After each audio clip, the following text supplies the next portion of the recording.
مودی کے پاکستان آنے کی خبریں، کیا دونوں ممالک میں روابط قائم ہیں؟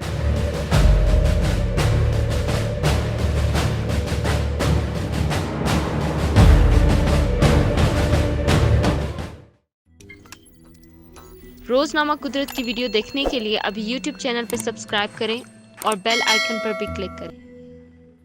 پاکستان اور بھارت کے درمیان لائن آف کنٹرول یعنی LOC پر سیز فائر سے متعلق اتفاق کے بعد بھارتی وزیر اعظم نریندر مودی کی ممکنہ پاکستان آمد کی خبروں کو بعض ہلکے جنوبی ایشیائی ہمسایوں کے تعلقات میں تناؤ کی کمی کی نوید کے طور پر دیکھ رہے ہیں۔ اسلام آباد میں قائم تھنک ٹینک کشمیر انسٹی ٹیوٹ آف انٹرنیشنل ریلیشنز کے سربراہ امجد یوسف نے دونوں ممالک کے درمیان ہونے والی حالیہ پیش رفت کو مثبت قرار دیتے ہوئے کہا کہ میں امید رکھتا ہوں کہ پاکستان اور بھارت کے درمیان بات چیت کا عمل دوبارہ شروع ہو جائے گا۔ انڈیپینڈنٹ اردو سے گفتگو میں انہوں نے مزید بتایا کہ دونوں ممالک کے درمیان کسی نہ کسی سطح پر روابط ضرور قائم ہیں جن کے باعث بات یہاں تک پہنچی ہے۔ یہ سب کچھ ایک دن میں تو ہونا ممکن نہیں ہے، بلکہ اس کے پیچھے برسوں کی محنت اور طویل مذاکرات کا عمل دخل ہوتا ہے۔ بھارتی اخبار دی پرنٹ نے جمعرات کو اپنے ذرائع کے حوالے سے خبر دی تھی کہ بھارت 2016 سے تعطل کے شکار سارک سربراہی اجلاس کے اسلام آباد میں انعقاد پر اعتراض واپس لے سکتا ہے اور وزیر اعظم نریندر مودی بھی اس اجلاس میں شرکت کے لیے سرحد پار کا سفر کر سکتے ہیں۔ یاد رہے کہ اسلام آباد میں ہونے والی سارک سربراہ کانفرنس 2016 میں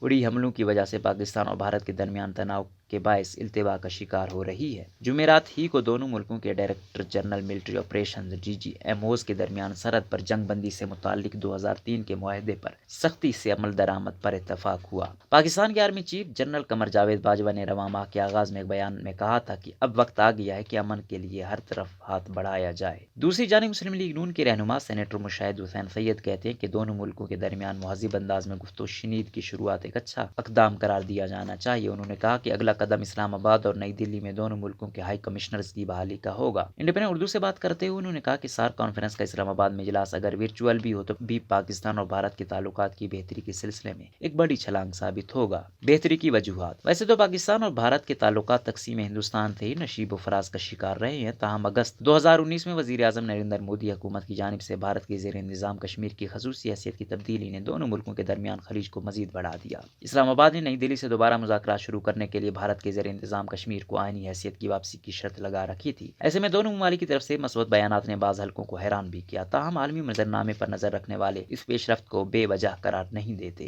امجد یوسف کے خیال میں دونوں ملکوں کے درمیان تعلقات کا بہتری کی طرف سفر امریکہ میں صدارتی انتخابات کے نتیجے میں ہونے والی تبدیلی کا مرہون منت ہے۔ میرے خیال میں جو بائیڈن حکومت نے نئی دلی پر اس سلسلے میں کافی دباؤ ڈالا ہے، جس سے وہ امن کے راستے پر چلنے کے لیے مجبور ہوئے ہیں۔ ان کا کہنا تھا کہ DGMOs کی فائر بندی سے متعلق معاہدے پر واشنگٹن کا فوری رد عمل ثابت کرتا ہے کہ وہاں اس پیش رفت کی توقع کی جا رہی ہے اور اس کے لیے کچھ ہو رہا ہے۔ ان کے خیال میں بھارت مذاکرات شروع کرنے کے لیے جموں کشمیر کی آئینی حیثیت بھی جزوی طور پر واپس کر دے گا۔ اپنی بات کی وضاحت کرتے ہوئے امجد یوسف نے کہا، بالکل پہلے جیسی صورتحال تو نہیں ہوگی، لیکن میرے خیال میں وہ اپنے آئین میں مزید ایک آرٹیکل ڈالیں گے جس میں صرف جموں و کشمیر کی آئینی حیثیت میں تبدیلی آئے گی، جو نہ بالکل پہلے جیسی ہوگی اور نہ جیسی اب ہے ویسی ہوگی۔ انسٹی ٹیوٹ آف اسٹریٹجک اسلام آباد ISSI سے منسلک علی محمد بیگ کا کہنا ہے کہ بھارت کے بعض داخلی مسائل اور چین کی طرف سے خطرات نے اسے پاکستان کی طرف امن کا ہاتھ بڑھانے کے لیے مجبور کیا ہے۔ ان کا کہنا تھا کہ بھارت میں اندرونی فسادات کافی ہیں اور حالیہ کسان تحریک نے بھی وہاں تشویش میں اضافہ کیا ہوا ہے، جبکہ شمالی سرحد کے خطرات بھی مستقل موجود ہیں۔ اس سلسلے میں سینیٹر مشاہد حسین سید کا کہنا تھا کہ نریندر مودی کے گاڈ فادر ڈونلڈ ٹرمپ کا جانا، اندرونی دباؤ اور چین کی طرف سے خطرات، یہ وہ تمام وجوہات ہیں جن کے باعث بھارت کے رویے میں تبدیلی دیکھنے میں آ رہی ہے۔ کیا تبدیلی مستقل ہوگی؟ پاکستان اور بھارت کے درمیان اس سے قبل بھی کئی مرتبہ مذاکرات اور تعلقات کی بحالی کے لیے کوششیں ہوتی رہی ہیں اور اس سلسلے میں پاکستان کے سابق صدر جنرل ریٹائر پرویز مشرف